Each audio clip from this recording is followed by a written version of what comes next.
নাটোরের লালপুরের পাইকপাড়ায় নওপাড়া ক্রিকেট একাদশ ও লালপুর ক্রিকেট একাদশের মধ্যকার উদ্বোধনী ম্যাচ দিয়ে শুরু হয়েছে বিজয় দিবস ক্রিকেট টুর্নামেন্ট। বিস্তারিত দেখুন রাকিব পাশার প্রতিবেদনে।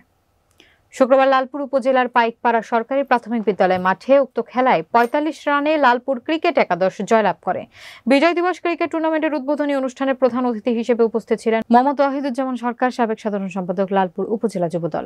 বিশেষ অতিথি হিসেবে উপস্থিত ছিলেন মোহাম্মদ আব্দুল হান্নান, সাবেক সাধারণ সম্পাদক লালপুর উপজেলা যুবদল, মোহাম্মদ নাজির উদ্দিন বাবু, যুগ্ম আহ্বায়ক লালপুর উপজেলা যুবদল, মোহাম্মদ শাখাওয়াত হোসেন, সাবেক সহকারী পরিচালক যুব উন্নয়ন অধিদপ্তর, মোহাম্মদ আরিফুর রহমান সুমন, সিনিয়র যুগ্ম আহ্বায়ক পৌর যুবদল, সাজেদুর রহমান হলুদ, সভাপতি উপজেলা জিয়া পরিষদ, যুবনেতা এটিএম জাহিদুল আলম ডলার, সুমন মাঝভান্ডারী, মোহাম্মদ কালু জহুরুল ইসলাম ডন, খেলা পরিচালনা কমিটির সভাপতি মোহাম্মদ আব্দুল মান্নাফ।